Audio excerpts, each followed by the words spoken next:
याच्या आधी कधी असं मिरचीचं तुम्ही भरीत केलं पण नसेल आणि खाल्लं पण नसेल, असं आज आपण मिरचीचं चटपटीत असं भरीत करणार आहोत।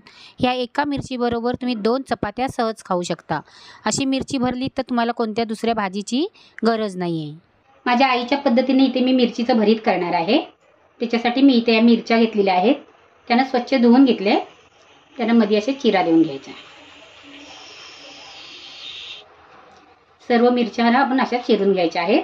आतमध्ये जर बिया असल्या तर अशा आपटल्या ना की बिया निघून जातात। अशा पद्धतीने सर्व मिरचींना आपण असे चिरे देऊन घ्यायचे। सर्व मिरच्यांना चिरा देऊन झालेला आहे। त्याच्यासाठी आपण मसाला तयार करणार आहोत। कांदा आणि खोबरं भाजून जे आपण वाटण करतो ना, ते मी वाटण घेतलेलं आहे, एक लिंबा एवढं।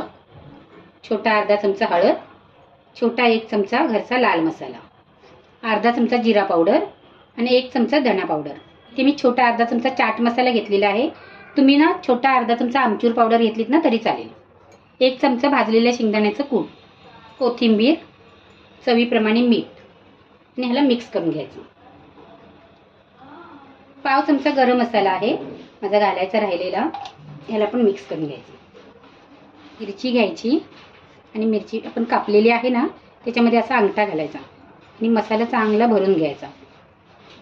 तसा दाबून दाबून भरायचा। अशा पद्धतीने सर्व मिरच्या आहेत ना त्या आपल्याला भरून घ्यायचे। अशा पद्धतीने सर्व मिरच्या भरून झालेल्या आहेत। मिरची तळण्यासाठी इथे मी तवा गरम करायला ठेवलेला आहे। 1 चमचा तेल घालायचं, सर्व तव्याला चांगलं पसरवून घ्यायचं आणि मिरच्या लावून घ्यायच्या। मिरच्या ठेवायच्या आणि गॅस आहे ना बारीक करायचा आणि त्याच्यावरती झाकण ठेवायचं आणि अधूनमधून त्याला चेक करायचं आहे। एका साईडने शेकले ना की त्यांना असे फिरवून घ्यायचे। सर्व साईडने फिरवून फिरवून यांना आपल्याला भाजून घ्यायचे चांगले। परत झाकण ठेवायचं। सर्व मिरच्या आहेत आपल्या आलटून पालटून चांगल्या अशा भाजून झालेल्या आहेत।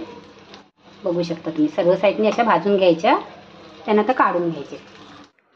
वेळात वेळ काढून तुम्ही माझी रेसिपी बघता त्याबद्दल मी तुमचे खूप खूप मनापासून आभार मानते। थँक्यू।